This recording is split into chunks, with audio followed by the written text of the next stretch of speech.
Todas as informações da história estão aí na descrição.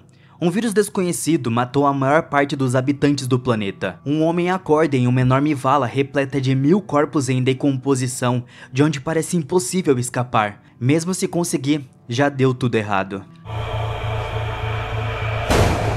Olhe profundamente nos olhos desse homem. Não é possível dizer de imediato se ele tá morto ou se ele tá vivo, mas de repente ele pisca e todos os músculos e tendões do seu corpo começam a se contorcer e se torcer, como um zumbi ou um viciado em abstinência. Uma vez despertado, ele olha ao redor e percebe que estava em um buraco profundo, cheio de cadáveres em decomposição. Ele avista uma silhueta de uma mulher em algum lugar acima e pede a sua ajuda. Após alguns momentos de hesitação, ela joga para ele uma corda e ela foge dali. Antes de sair da vala, o homem encontra um revólver. Depois de caminhar por um tempo na floresta densa e chuvosa no meio da noite, ele descobre uma cabana. Ele carrega a arma e entra, onde um grupo de pessoas estava discutindo se deve ou não ajudar o homem que estava no buraco. As pessoas o notam e o caos começa. Eles apontam armas uns para os outros, se culpando mutuamente pela morte de todas aquelas pessoas, sem conseguir determinar de quem é a casa em que estão. O nosso personagem tenta explicar que acordou em uma pilha de corpos e que não se lembra de nada. Ele menciona que uma mulher asiática o ajudou a sair, e os outros começam a repreender a mulher por ter feito isso, já que não sabem quem ele é. Ele também não sabe quem eles são, e de repente um homem deitado no chão começa a gritar alto enquanto seu corpo se contorce e se torce de uma maneira familiar. Uma loira atraente tenta ajudar o homem, enquanto os outros observam em choque. Nosso personagem pergunta o que diabos estava acontecendo e o que há de errado com aquele homem, mas o próprio homem diz que ele não se lembra de nada. Eles explicam que não tem computadores nem smartphones e não conseguem se comunicar com o mundo exterior. No entanto, eles possuem algo como crachás de plástico que pelo menos permitem que saibam seus nomes. A loira diz que o seu nome é Sharon. Um homem se apresenta como Michael e o segundo, que estava com o rifle, se chama Lucas. O homem que havia acabado de despertar se chama Nathan. No entanto, nem a mulher asiática nem o nosso personagem possuem documentos. Além disso, a mulher permanece em silêncio e constantemente desenha hieroglifos. Nosso personagem tenta entender o que ela estava escrevendo e por que o salvou. Mas os outros explicam que ela é muda, ela escuta tudo, mas não consegue falar nada. Além disso, ela não entende inglês, mas parece saber mais do que qualquer um que estivesse aqui, já que acordou antes de todos. O grupo decide vasculhar a casa e tenta descobrir alguma coisa. No início da história, o Nathan e nosso personagem notam um calendário na geladeira com uma data marcada em vermelho, 18 de abril. Segundo o calendário, hoje é dia 16, o que significa que algo importante vai acontecer depois de amanhã. Nesse momento, Lucas e a mulher asiática investigam hematomas semelhantes nas suas veias, indicando que ambos podem ter sido injetados com algo.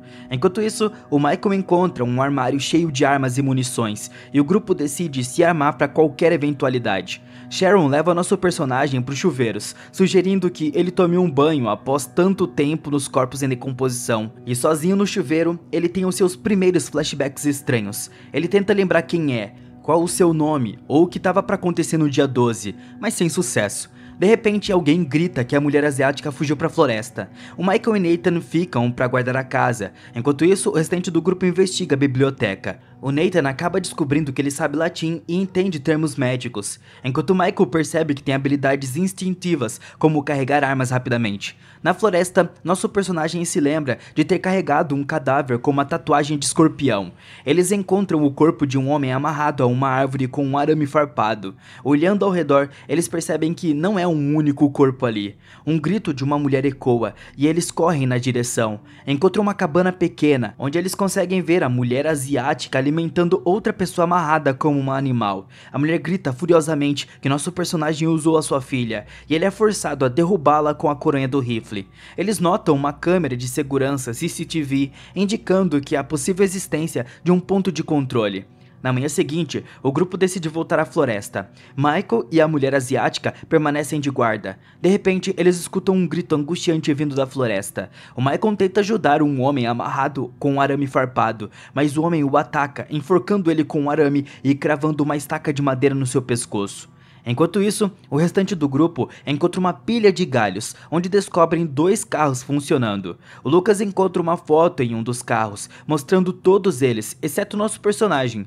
De repente, a mulher asiática aparece e avisa que o Michael precisa de ajuda urgente. O grupo corre até o local, tentando prestar socorro, mas o Michael sufoca com o próprio sangue e acaba morrendo. Eles decidem inspecionar os arredores e se divertir. O nosso personagem de hoje e a Sharon chegam a um prédio abandonado, onde o número 18 estava escrito na cerca. Eles exploram o local e Sharon avista um garoto correndo. Os dois o perseguem, mas ele se tranca em um depósito espiando por uma fresta. Eles conseguem ver o garoto, que ele estava aterrorizado, e ele ataca Jonah. Ele luta contra ela, mas ela é extremamente violenta. Jonah consegue escapar, mas estava visivelmente abalado. Ele acaba descobrindo seu nome nisso. Ele continua sua busca pelo garoto, acreditando que ele é a única chave para entender o que estava acontecendo. O garoto grita pro Jonah ir embora porque eles estão chegando amanhã. O personagem finalmente descobre o seu nome e fica bem surpreso com o conhecimento da criança. O garoto solta um Rottweiler em direção a eles. O Jonah fica irritado e tenta quebrar o cadeado com um rifle, mas ele não consegue. Enquanto isso, Nathan percebe que o Lucas não estava se sentindo bem. Ele tem uma forte dor de cabeça e estranhos flashbacks, mostrando que conhece a mulher asiática. Em pânico, o Lucas segura a mão dela com força, mas o Nathan o acalma. Eles mandam o Lucas descansar depois disso, e a mulher decide mostrar ao grupo a cabana onde uma mulher estava amarrada. Ao chegarem lá, eles percebem que a mulher escapou, então começam a procurá-la. Eles tropeçam em alguns barracões na floresta onde o Nathan encontra um par de óculos. Ele os experimenta e entende que pertencem a ele. O Nathan também tem alguns flashbacks de quando participou de experimentos em pessoas. Enquanto isso, a mulher volta para casa e vê o Lucas novamente. Ele começa a segui-la, repetindo constantemente que se lembra dela, mas a mulher asiática se tranca no sótão para evitá-lo. Durante a busca pela mulher, o Lucas encontra uma entrada pro porão, onde descobre diversos frascos médicos, pratos com cérebros humanos e o ponto de controle para poder observar as celas. As grades de todas as celas estão abertas. Enquanto isso, Nathan continua procurando nos barracões. Em um deles, escuta um choro de uma mulher. Ele abre a porta e vê uma mulher da cabana segurando a filha morta nos braços. Ela chama Nathan de assassino e tenta atacá-lo, mas ele fecha tudo a tempo. O Nathan sai do barracão e percebe algumas pessoas estranhas se aproximando de todos os lados. Elas estão gritando e segurando suas cabeças. No porão da casa, o Lucas encontra uma câmera de vídeo e assiste a uma gravação. Nela aparece o Jonah dizendo que é o dia 96 de alguma pesquisa. E um dos sujeitos finalmente obteve reações positivas às suas injeções, então eles estão no caminho certo.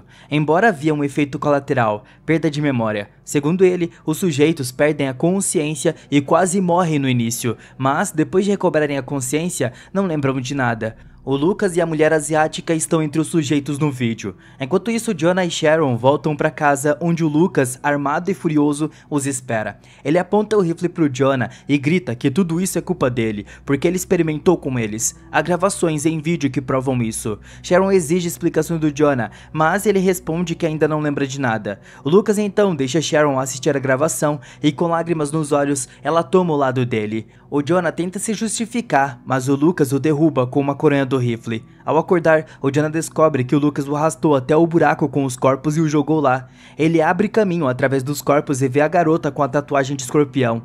O Lucas fica bem animado e corre para casa com Sharon e a garota muda, pedindo as chaves do carro. As garotas percebem que ele não estava na sua sanidade normal. Sharon pede que ele se sente e relaxe, mas o Lucas começa a se comportar de forma inadequada. Ele empurra Sharon e persegue a garota muda pela casa. Após pegá-la, o Lucas tenta se aproveitar dela, mas Sharon chega a tempo e ajuda a afastar o Lucas com um tiro. Ele pula a janela e corre para a floresta. Enquanto isso, Jonah estava tendo dificuldades no buraco com os corpos. Ele tem dificuldades para poder respirar, mas a mulher asiática aparece novamente e joga ele uma corda. Jonah sai e pede à mulher que volte para casa e mantenha a distância dele. Ele mesmo vai procurar o garoto, que deve saber algo a mais. Ao voltar pro prédio, o Jonah descobre algo como um hospital de campanha. Ele encontra um mapa da área com uma rota delineada. Jonah tem flashbacks novamente, se lembrando de ter pedido a um homem para transportar um container, porque aquela era a última chance deles. Jonah escuta um barulho e encontra 2 pessoas infectadas. Ele deixa as chaves do carro cair, mas a mulher louca as pega e as engole. e logo em seguida tenta atacá-lo. O Jonah é forçado a matá-la. Nós vemos ele dirigindo o carro enquanto as chaves estão cobertas de sangue. Elas estão penduradas na ignição. O Jonah encontra algumas pessoas na estrada, entre elas o menino. A mãe dele, infectada, estava amarrada dentro do carro, enquanto a avó do menino aponta um rifle pro Jonah e pede para que ele não os incomode mais com as injeções. Ele tenta descobrir o que fez, mas eles vão embora. O Jonah nota o mesmo container com os frascos ao lado de um carro abandonado. Flashbacks correm novamente, e ele lembra da criação de um vírus que mata o cérebro humano, enquanto a vacina que salva vidas estava nos frascos, destinadas às necessidades do exército. Ele descobre um cadáver de motorista dentro de um carro, com a identificação no nome de Jonah Cook. Além disso, ele encontra uma foto feliz dele e Sharon. De repente, um carro aparece e bate no carro dele. O Lucas estava ao volante e está muito doente. Jonah tenta ajudá-lo e explica que não queria fazer mal a ele. Pelo contrário, ele tentou ajudar. O Jonah pretende injetar o Lucas com a vacina, mas ele o ataca e tenta estrangular ele. O Jonah o acerta com uma pedra e ele se acalma um pouco. O Jonah pede para que ele se segure, mas o Lucas diz que é um inferno vivo dentro da sua cabeça. Antes de morrer, o Lucas vê flashbacks dele agradecendo a Jonah, com os outros personagens bebendo para celebrar o resgate das suas vidas e o retorno das memórias, mas a celebração é interrompida por uma mulher infectada que salta da cela. Nem todos foram salvos. Enquanto isso, Nathan recobra a consciência, se lembrando de tudo o que aconteceu, e corre em busca de Jonah. Ele chega até a casa onde Cheryl está e eles lutam contra os infectados que atacam a casa de fora. Jonah corre para o resgate deles e enquanto está na estrada, tem os últimos flashbacks sobre o momento em que tudo saiu do controle. Jonah pede que todos se reúnam na casa e se injetem com a vacina, mas um homem infectado o alcança e acidentalmente o empurra para dentro do buraco com os corpos. Chega o amanhecer do dia 18.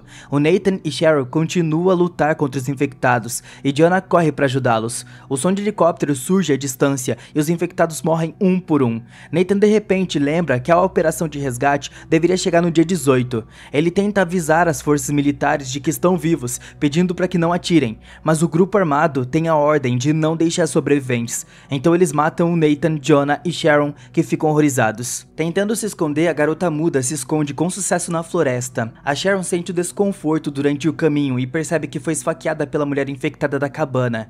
Jonah leva Sharon até o buraco com os corpos. Eles caem lá tentando se esconder dos militares e se injetam com as vacinas novamente. Sharon passa uma nota para ajudá-lo a lembrar de tudo o que aconteceu.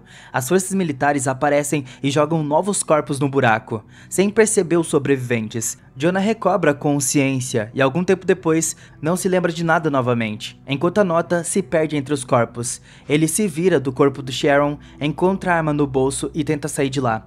Ele é salvo mais uma vez pela mulher asiática sem nome, então nós escutamos a voz de Sharon ao fora da cena lendo a nota. Ela explica que eles são médicos que estão lutando contra uma epidemia mortal. A garota muda é a chave para a cura, pois ela tem uma imunidade natural ao vírus, portanto é importante salvá-la e em seguida toda a humanidade. Na última cena do filme, Jonah e a garota muda se aproximam da borda de uma enorme pedreira que estava cheia de milhares de corpos. Dessa maneira, nossa história é finalizada. O que vocês acharam dela? Deixe aí nos comentários. Muito obrigado por assistirem e até a próxima.